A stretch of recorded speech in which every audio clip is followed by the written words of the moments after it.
News channel पर जो भी वक्ता ने कहा वो उसकी मैडम जी, केजरीवाल जी जेल से आ गए हैं, क्या लगता है अब दिल्ली का माहौल क्या रहेगा? जी माहौल तो बहुत अच्छा है और उनके आने से बहुत ज़्यादा अच्छा हो गया। लेकिन मैं हाँ, क्योंकि आम आदमी पार्टी की जो मतलब जान आन बान और शान वो आज बाहर आ चुकी है, तो इससे जाहिर सी बात है कि लोगों में कितनी उमंग है, कितना जोश है, कितना हौसला और बढ़ गया उनका।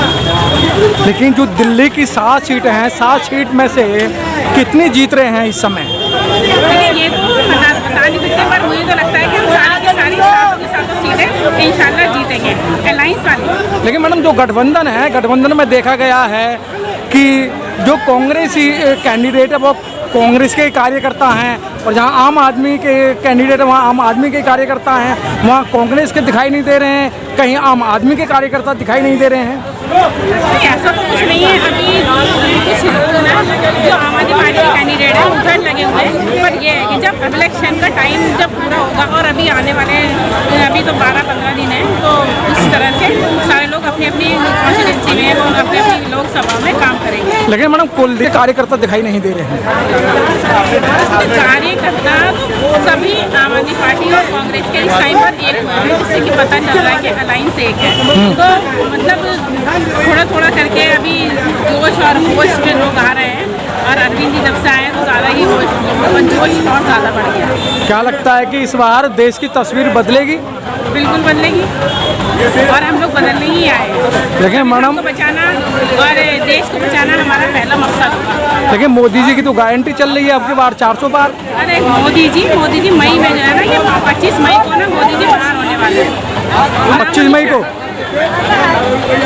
25 जून को 2 जून को नहीं हाँ। इलेक्शन जो है, इलेक्शन तो 25 मई का ही है ना। हाँ, तो पूरे भारतवर्ष के अंदर तो मोदी का डंका बज रहा है कि मोदी मोदी सभी जगह हिल रहे हैं। कैसा लगता है कि मतलब मोदी जी बाहर हो जाएंगे? पहले भी तो वो बोल रहे थे, पहले भी तो ये उनका तो काम है बोलने का, जब उनको जो है ना और कोई काम ही नहीं है उनका, या तो उनको जो है ना उन्होंने सेटिंग कर रखी है कि हाँ जी मैं 400 पार हो गया, और उन्हें 400 पार नहीं है, वो 40 में पार कर रहे हैं, तो बहुत बड़ी बात है। 3 चरण के चुनाव हो चुके हैं, उसमें लगता है जिस तरीके केजरीवाल जी ने बताया है कि मोदी जी हार रहे हैं सीटों को। लगातार उनके हारने की न्यूज़ है, और मतलब इस बार जो है ना उनका वोट बैंक कम ही हुआ है, बड़ा तो नहीं है। हाँ। जाहिर सी बात है इस बार वो कहीं से कहीं तक नहीं आ। तो क्या लगता है इस बार होगा कुछ परिवर्तन? जनता जनार्दन है, जनता इसका जवाब देगी। और हमारा जो जहाँ तक कि दिल्ली की बात है, उन्होंने जो अरविंद जी को जेल में डाला, उससे जो है ना उन लोगों ने बहुत गलत काम किया था, ये अरविंद जी को जेल में डालने का।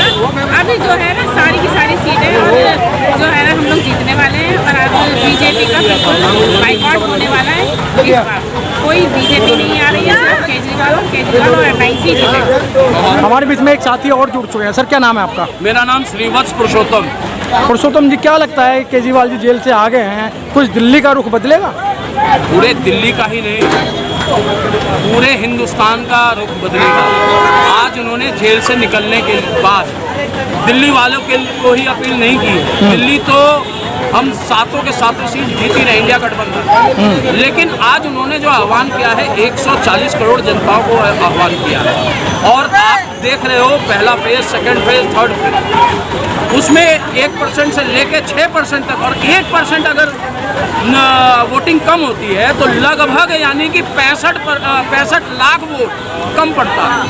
आज कौन लोग नहीं निकल के आ रहे हैं? उन्हीं के जो कैडर थे, इनके झूठ बोलने के कारण, भाई बार बार झूठ, एक ही बात को बार बार झूठ बोलने के कारण उनके कार्यकर्ता खुद निकल के नहीं आ रहे हैं वोट देने के लिए। लेकिन सर, अरविंद केजरीवाल जी ने तो हनुमान पे दाव लगाया है, आज जो कुछ हूँ मैं हनुमान जी की वजह से हूँ, मैं उनका आराधना कर रहा हूँ। लेकिन जो बात कही है उन्होंने, बड़ी अच्छी बात कही है कि मोदी जी अब 75 साल के होने वाले हैं, उनका कार्यकाल खत्म होने जा रहा है। भाई साहब, वो उन्होंने अपने मन से कोई बात नहीं कही है, उन्होंने मोदी जी ने अपने पार्टी में ये लागू किया है। हाँ। जिन्होंने आज आपको पता नहीं, याद है कि नहीं, 1995 में हिमाचल प्रदेश में भाजपा का संगोष्ठी हुआ था, उसमें इन लोगों ने ये कहा था कि हम राम मंदिर का मुद्दा कभी भी कोर्ट जाके नहीं करेंगे, क्योंकि इनको कभी राम मंदिर को सॉल्यूशन नहीं देना था, इनको राजनीति करनी थी राम मंदिर के नाम पे।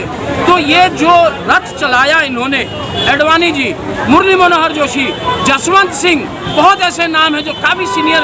देखो ऐसे भी आप जानते हो कि पढ़े लिखे लोगों के सामने अनपढ़ ज़्यादा देर बैठ नहीं सकता, वो क्या बात करेगा, उसके लेवल की चीज़ नहीं है। तो वो वैसे सारे लोगों को, इंटेलेक्ट लोगों को, आज भी विपक्षी हम भी हैं, आज मुंह से वाजपेयी जी निकलता है। कोई अटलवा नहीं सुने होंगे कि अटल और या अटल वाजपेयी जी ही बोलता है या अटल जी बोल के बोलता है, चाहे वो देश का सत्ता पक्ष हो या विपक्ष हो।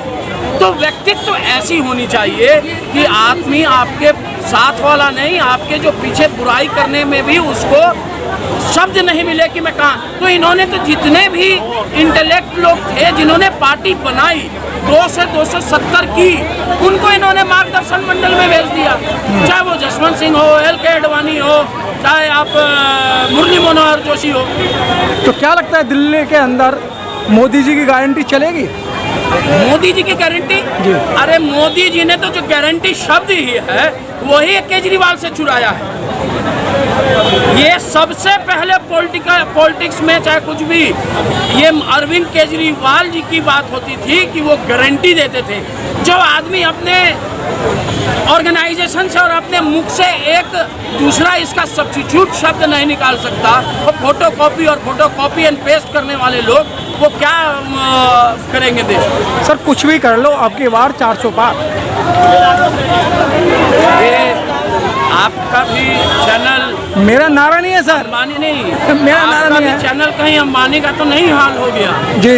आपको पता है ना, परसों से जी न्यूज वाले पलटी मार दिए जी।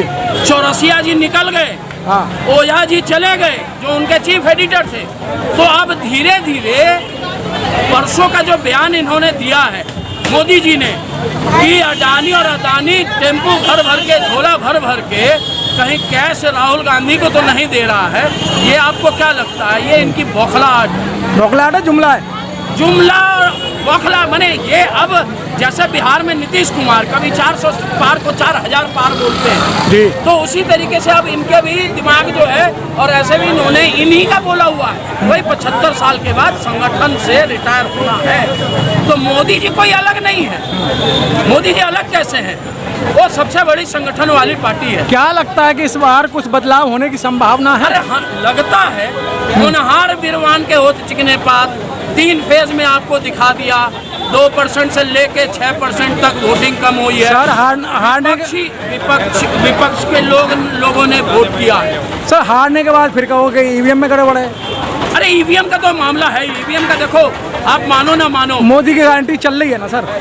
मोदी की क्या गारंटी है? जो मैं कह रहा हूँ, जो बंदा गारंटी शब्द को ही चुरा लिया, ये अरविंद केजरीवाल की गारंटी थी। तो ये जो एक शब्द भी नहीं उसका पर्यायवाची खोज सकता सर विदेशों के अंदर मोदी जी का डंका बज रहा है भाई साहब। बज रहा है ना? ये भाई साहब, ये सब जो डंका है ना, हाँ। ये जितने भी आप देखो पूरे दुनिया में, पूरी दुनिया में जो है सबसे ज़्यादा गुजराती, हाँ। है ना, सब कहीं भी आप चले जाओ, दूसरा सरदार और तीसरा बिहारी, चौथा आलू, ये 4 चीज़ वर्ल्ड के किसी भी कोने में पाए, चाहे आप अंटार्कटिका में चल जाओ। तो ये जो गुजरात लॉबी है, और मैं आपको बताऊं, मैं साक्षात में ऑस्ट्रेलिया गया था, इनका आज 3-4 साल पहले प्रोग्राम हुआ था मोदी जी का। मैं उस प्रोग्राम को अटेंड किया हूं, उनके पैसे पे प्लेन से गया, एडिलेड से मेलबोर्न गया, और मेलबोर्न में मैं 3 दिन 7 स्टार होटल में रहा, और सिर्फ मात्र 2 घंटे के लिए जब ब्रेकफास्ट होता था, ब्रेकफास्ट के बाद उनको हम लोगों को बोला जाता था कि क्या क्या करना है, और बंदे पहचाने जाते थे कि ये भीड़ में रहेंगे, और जब ये मोदी मोदी बोलना शुरू करें तो आपको मोदी मोदी बोलना है। खिलाया पिलाया होटल में रहा है और खाली मोदी मोदी बोलना था। तो ये है इनका डंका बज रहा है। आप कौन से, आप चैनल देखो ना, आप मीडिया के कौन से, टाइम्स ना, इनके गिरफ्तारी के बाद कितने सारे विदेशी मीडिया, इंटरनेशनल मीडिया ने कहा कि नहीं ये गलत है, और अगर ट्रायल हो तो कम से कम स्व ट्रायल हो। संविधान बच सकता है? संविधान, इनके बाप की ताकत नहीं है कि संविधान को ये कर दे। अभी वो आक्रोश नहीं है। आक्रोश लोगों में धीरे धीरे यहाँ तक अभी नाक के ऊपर पानी नहीं चढ़ा। सर, अगर ये संविधान से छेड़छाड़ करेंगे तो जनता इनका पूरे उसको फूंक देगी। सर आईपीसी सीआरपीसी चेंज करी है ना इन्होंने? देखिए यही तो ये 400 पार जो चीज़ें बोल रहे हैं, इनका कहना यही है। आपने कई इनके मंत्रियों को, सांसदों को, विधायकों को सुना होगा बोलते हुए कि हमको चाहिए 400 सीट इसलिए कि हम जो संविधान में जो करना चाहते हैं वो कर सकें। ठीक है, थैंक यू।